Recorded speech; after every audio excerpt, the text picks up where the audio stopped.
Bien, bonjour à tous. Donc, je m'appelle Sylvia Ancals.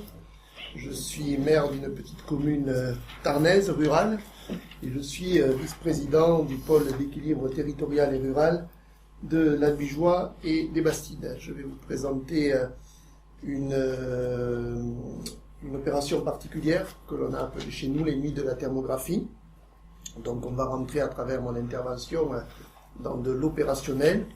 Donc un petit zoom d'abord sur notre territoire. Notre territoire, c'est 5 communautés de communes, donc dans le Tarn, en Midi-Pyrénées, qui regroupe 101 communes, 58 200 habitants, pour une densité de 35 habitants au kilomètre carré, un poids de rural très fort dans notre territoire. C'est, j'allais dire, la première caractéristique de ce territoire-là. C'est un territoire aussi à forte vocation touristique, puisqu'on y trouve Cordes, qui est le plus beau village désigné par les Français. On y trouve aussi Albi, qui est classé au patrimoine mondial de l'UNESCO depuis 2010, bien que la communauté d'agglomération de l'Albigeois ne soit pas dans le pôle, mais par définition, mais soit à proximité directe du pôle. Et puis on y trouve également des territoires comme le Carmosin, qui dit Carmo dit la mine, et donc on retrouve aussi dans notre territoire les problématiques qu'a pu évoquer notre collègue élu du Nord-Pas-de-Calais hier après-midi lors de la plénière. Donc on passe du sud-est au sud-ouest. Alors nous sommes organisés en pôle d'équilibre territorial et rural depuis la loi MAPTAM. Au départ, le pays était constitué sous forme associative, sur la base de 7 communautés de communes. Ces 7 communautés de communes sont devenues 5 après la réforme territoriale Acte 1 et les premières commissions de coopération intercommunale. Nous nous sommes transformés en syndicats mixtes à partir du 1er janvier 2015, donc pour porter ce PETR. La transformation en syndicat mixte étant engendrée, nécessitée par notre candidature au programme LEADER. Pour porter le LEADER, il fallait effectivement pouvoir se positionner en tant que syndicat mixte. Le syndicat mixte emploie 7 ETP, avec un poids important, vous le voyez, dans le personnel au niveau de l'énergie, puisque nous avons 3 ETP consacrés à l'énergie, un chargé de projet, un conseil en énergie partagée et un ambassadeur de l'efficacité énergétique. Nous avons également un chargé de mission habitat urbanisme, un chargé de mission leader, un directeur et un personnel administratif. Alors, tout cela est parti il y a quelques années a débuté par la construction de notre plan climat. En 2009, nous avons démarré un diagnostic territorial climat-énergie. Sur ce diagnostic, nous nous sommes appuyés également sur des outils d'expérimentation, notamment à vocation nationale, notamment l'outil Climagri, qui est appliqué donc à l'agriculture la problématique énergétique, et tous ces résultats ont été intégrés bien sûr dans notre diagnostic, et donc en 2011 nous avons pu formaliser notre premier programme d'action sur 3 ans avec 6 mesures et 20 actions envisagées. Nous avons souhaité nous inscrire aussi dans une démarche européenne, non seulement à travers les programmes leaders que j'évoquais, nous en sommes à la 4e génération de programmes leaders, mais également en nous insérant dans le réseau de la Convention des maires. Et puis, nous avons décidé de nous engager dans le réseau TEPOS. En 2015, nous avons été lauréats de la plateforme de réhabilitation énergétique au niveau de l'ADEME en Midi-Pyrénées. 5 territoires ont été labellisés en Midi-Pyrénées, dont le nôtre. Et puis, nous faisons partie donc des fameux 200 et quelques territoires au niveau national, lauréats territoire énergie positive pour la croissance verte. Alors, pour effectivement conduire des projets dans un territoire et pour établir in fine un projet de territoire, comme devra, comme nous devrons le faire suite à la mise en place du pôle d'équilibre, il faut effectivement connaître au mieux ce territoire. D'où la nécessité d'un diagnostic couvrant à la fois la consommation énergétique, la production énergétique et les émissions de gaz à effet de serre. On retrouve à travers ces camemberts, on retrouve évidemment les caractéristiques de notre territoire. D'abord sur les émissions de gaz à effet de serre, vous voyez que c'est un territoire rural, donc vous voyez le poids de l'agriculture dans ces émissions, j'en ai parlé. J'ai dit que c'était un territoire à proximité d'une agglomération, donc les trajets domicile-travail, le travail étant pour la plupart situé dans l'agglomération, le poids des transports est également important dans les émissions de gaz à effet de serre. Et évidemment, le secteur résidentiel l'est également, puisque notre territoire s'appuie sur une économie très résidentielle. Sur la production énergétique, principalement le bois énergie, le Tarn étant le deuxième département de Midi-Pyrénées en termes de ressources forestières. Alors, d'autres parties du territoire tarnais sont beaucoup plus encore impactées par la ressource bois énergie que notre territoire, mais néanmoins, sur notre territoire, on voit que cette production est loin d'être négligeable. Également l'éolien qui commence à fleurir. Nous avons quelques parcs éoliens, notamment un gros projet sur le site de Cap-Découverte. Le site de Cap-Découverte sur le Carmozin, c'est un site qui a défrayé la chronique en son temps. C'est un site de loisirs qui est venu se positionner il y a quelques années sur la dernière mine à ciel ouvert du Carmozin. Sur la consommation énergétique, eh bien, évidemment, là on retrouve le poids du résidentiel et des transports, et puis également le poids de l'agriculture. Sur la base de ce diagnostic, nous avons établi, comme je le disais, un premier programme d'action, et d'emblée nous avons souhaité appuyer nos actions sur deux cibles, la cible publique et la cible privée. Partant du postulat de base que il fallait que la cible publique soit exemplaire pour pouvoir ensuite mobiliser les habitants dans la sphère privée. Parce qu'effectivement, si nous avons un bâtiment public du type école en forte déperdition énergétique, comment aller ensuite, nous élus, vers nos habitants pour leur dire « ça serait bien que vous fassiez quelque chose dans vos logements ». Je crois qu'il faut que nous donnions, d'abord l'exemple sur nos bâtiments publics. Donc, ce qui nous a conduit à mettre en place un service de conseil en énergie partagé et à prendre en compte également les enjeux de mobilité douce et de développement durable dans les projets d'aménagement. Là-dessus, nous avions une antériorité, ne serait-ce qu'avec les actions menées par notre chargé de mission Urbanisme Habitat.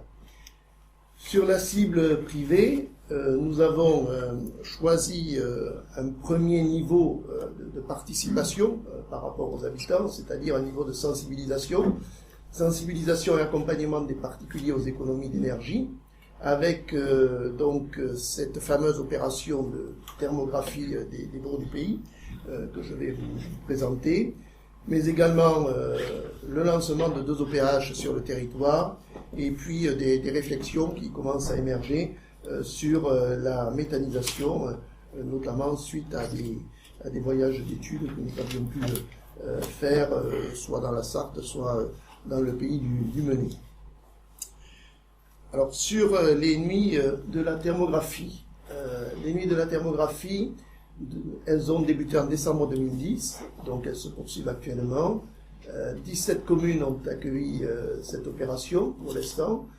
Des communes de toute taille, donc on voit un intérêt manifeste des communes, qu'elles soient petites ou grandes, donc de 260 habitants à 10 000 habitants. Alors ça se passe comment? Eh bien, je vais vous faire passer une petite fiche que vous pourrez conserver, ça m'évitera de trop prendre de temps dans mon intervention. Vous verrez comment est organisée la soirée. En fait, c'est une soirée de sensibilisation avec une balade nocturne dans le centre-bourg. On passe concrètement dans le centre-bourg avec un camion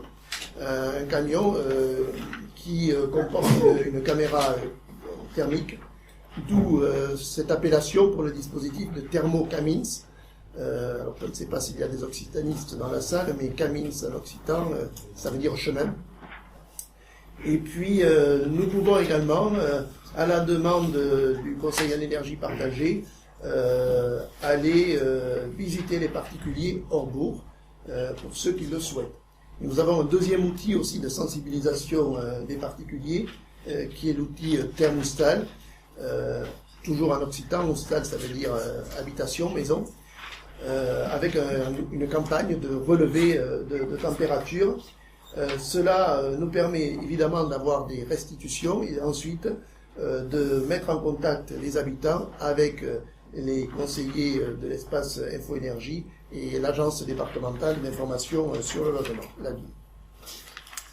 Donc, deux leviers de mobilisation des habitants sur cette thermographie en milieu rural. Le camion, la caméra ont été conçus avec deux sociétés aguigeoises qui ont mis au point donc le mât télescopique sur le camion et qui ont, comme vous le voyez sur le slide, monté un écran géant à l'arrière du camion, ce qui permet, tout en se baladant en soirée, de suivre le camion et de regarder les façades quand le camion passe devant la façade. Donc, la thermographie concerne les façades, mais aussi certaines toitures. Et puis, comme je le disais tout à l'heure, il y a possibilité d'être sélectif pour l'itinéraire du camion, soit à la demande de particuliers hors bourg, soit après contact avec la commune, dès lors que, effectivement, les élus de la commune nous demandent plutôt de sensibiliser tel ou tel quartier de la commune. Alors, il est bien évident que cette thermographie n'est qu'un simple outil d'alerte, parce qu'on sait très bien qu'on peut faire dire à une image tout et son contraire, donc il faut quand même être très vigilant sur les conclusions, et on ne peut pas s'approprier cette image-là sans l'avoir analysée. L'habitant n'est pas forcément un spécialiste de la chose, les élus municipaux non plus, d'où la nécessité ensuite de mettre en relation avec l'espace Info-Énergie. Néanmoins, c'est un outil de sensibilisation qui se veut comme tel. Ça permet un premier repérage des habitations et ça suscite beaucoup de curiosité. Donc c'est un levier très intéressant pour la mobilisation. Alors après, ce matin, on évoquait la question juridique des autorisations. Dans la mesure où ces images ne sont pas diffusées, la question ne se pose pas. Et nous n'avons pas eu l'expérience de retour tendant à dire que nous ferions de la délation par rapport à telle ou telle habitation qui serait une vraie passoire énergétique, puisque c'est la question qui m'a été également posée ce matin. Donc, sur cette base-là, nous établissons ensuite une cartographie du centre-bourg visité. Donc, je vais vous faire passer un catalogue sur une commune que nous avons visitée. Vous verrez comment ça se présente. Il y a une photo de l'habitation prise de jour. Et ensuite, à côté, est apposée la photo prise par la caméra thermique. Et puis, dessous, il y a quelques lignes de conclusion par rapport à ce qui a été constaté. Et cela donne lieu donc à une fiche restitution, comme c'est indiqué. Le deuxième outil, c'est l'outil thermostal. Il s'agit là de convaincre les habitants à la sobriété énergétique. Concrètement, comment ça se passe? Les habitants récupèrent deux capteurs hygrométriques en mairie. L'idéal, c'est d'en placer un dans le point jour, un autre dans le point nuit. L'enregistrement se fait pendant une semaine et ensuite les capteurs sont retournés en mairie. Et là, effectivement, ça permet aussi d'avoir une idée de la consommation énergétique dans son habitation. Là aussi, c'est une action qui suscite beaucoup de curiosité. 64 habitations enregistrées sur le premier hiver, c'est assez notable. Vous l'avez compris, à travers ces deux outils, on essaie d'activer la sensibilisation par le biais de la commune. Donc, notre porte d'entrée, c'est la commune, pour sensibiliser les habitants. Partant du principe que les habitants sont encore très attachés à cette cellule de base de proximité qu'est la commune, et on va plus facilement à la mairie, très certainement, que l'on va à la communauté de communes, pire encore au pôle territorial. Donc ça nous paraissait être la meilleure des entrées possibles. Tout cela aussi en y insérant de la convivialité. Je reviens, je ne l'ai pas dit tout à l'heure, mais sur la soirée de la thermographie. Quand nous passons dans le centre-bourg, nous avons un premier temps donc d'accueil dans une salle communale qui explique comment va se dérouler la soirée. Ensuite, nous avons la petite balade nocturne, puis nous revenons dans la salle communale pour un aspect sensibilisation des habitants. Donc tout cela autour d'un buffet. Nous sommes dans le sud-ouest, donc nous essayons d'allier à la fois la sensibilisation et la convivialité. Alors quelques coups là-dessus. Sur la thermographie de Bourg, donc sur le dispositif Thermocamines, on est à 1 100 € du kilomètre pour le passage du camion, qui est aidé par l'ADEME à 70%, et à 700 € par jour de restitution, sachant qu'en général, on compte une demi-journée de restitution par commune. Le conseil en énergie partagée, c'est un budget annuel de 45 000 €, il est à 50% par l'ADEME, avec une participation des communes à hauteur de 1,20 € par habitant et par an.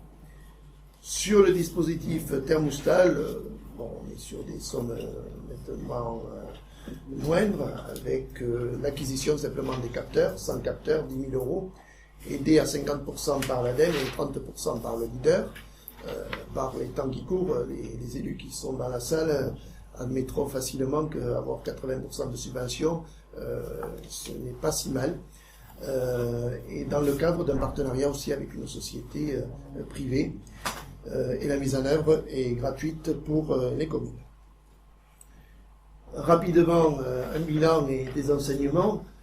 Sur le bilan, on a sur les nuits de la thermographie en moyenne 40 participants par soirée, et surtout ce qui est significatif, c'est le passage à l'acte. 67% des personnes qui participent réalisent ou envisagent ou réalisent, plutôt dans cet ordre-là, des travaux par la suite. Donc il y a un intérêt certain, mais ça nécessite encore une fois un engagement fort de la commune, notamment pour préparer la soirée. C'est la commune qui se charge de la diffusion des invitations dans les boîtes aux lettres. C'est la commune qui ensuite met en interface l'habitant intéressé avec l'espace Info-Énergie ou l'agence départementale d'information sur le logement. C'est la commune qui prend en charge l'organisation du buffet. Donc c'est bien la commune qui est l'organisatrice et non le pôle. On insiste encore une fois sur l'exemplarité de la commune. Nous avons volontairement mis un terme aux articles de presse. Au départ, nous communiquions par voie de presse. D'abord, cela n'avait qu'un effet de mobilisation assez limité, et on rentrait dans un effet pervers où certains prenaient prétexte de ce communiqué de presse pour démarcher de façon abusive les habitants. Or, nous sommes, comme je vous l'ai dit, dans une zone rurale avec des habitats isolés, des personnes, une population qui est parfois vieillissante, qui est souvent perdue dans dans ces thématiques-là et dans le maquis des aides. Donc il fallait éviter à tout prix que ces opérations soient prétexte à des démarchages commerciaux abusifs. Cela aurait rompu la confiance entre l'organisateur, la commune et les habitants. Et je pense que mobiliser les habitants, ça doit aussi reposer sur la confiance. Il faut que les habitants aient confiance en celui qui organise la démarche. Sur les perspectives, eh bien, j'en ai parlé dans mes propos introductifs. Nous venons de créer donc une plateforme REHAB, rénovation énergétique de l'habitat de l'Albigeois et des Bastides, puisque nous avions dans notre territoire près de 70% des logements qui sont antérieurs à 1975, donc aux premières réglementations thermiques. Donc vous voyez un petit peu le travail qu'il y a à faire. Nous venons d'acter le recrutement d'un ambassadeur de l'efficacité énergétique pour aller à la rencontre des occupants.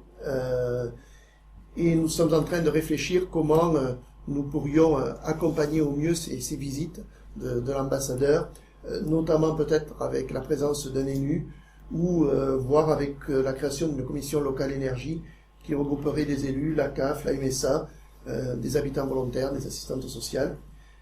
Nous prenons en charge partiellement aussi les réalisations de diagnostics énergétiques et l'assistance à maîtrise d'ouvrage.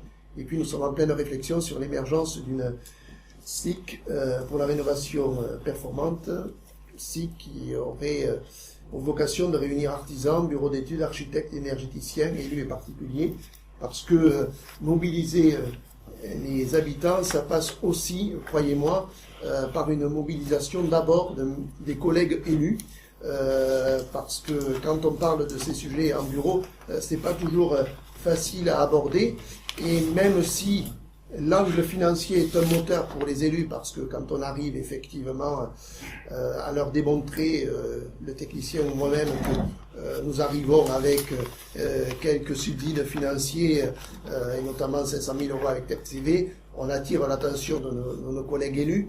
Simplement, la question qui vient immédiatement après de nos collègues, elle est légitime, c'est que ces dispositifs financiers d'aide sont transitoires. Donc comment ensuite, ayant créé, une fois qu'on a créé le besoin, comment ensuite on pérennise la satisfaction de ce besoin une fois les aides publiques disparues.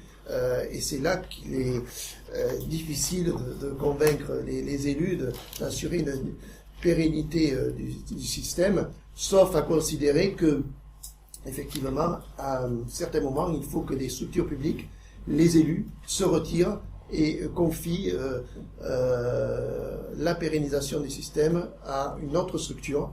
Alors, pas forcément une structure à 100% privée, mais une structure qui permette effectivement de faire le lien entre la sphère publique et la sphère privée. C'est l'objet de la réflexion que nous avons sur la SIC, tout en poursuivant évidemment notre souci d'exemplarité sur l'espace public et sur le patrimoine public, mais également sur d'autres champs comme l'exception nocturne de l'éclairage public, le développement de liaisons douces. Alors, vous l'avez compris, nous avons axé notre développement surtout sur la maîtrise de l'énergie. Nous avons maintenant aussi à travailler sur la production énergétique. C'est un volet que nous n'avons pas forcément très développé, en faisant le pari que peut-être qu'effectivement un des moyens d'accélérer cette production énergétique, c'est de pouvoir dégager des économies en maîtrise d'énergie et pouvoir basculer les économies que l'on fait sur la maîtrise de l'énergie sur la production énergétique ensuite, puisque on est toujours soumis à ces fameuses contraintes financières. Voilà, je vous remercie de votre attention et je reste à votre disposition.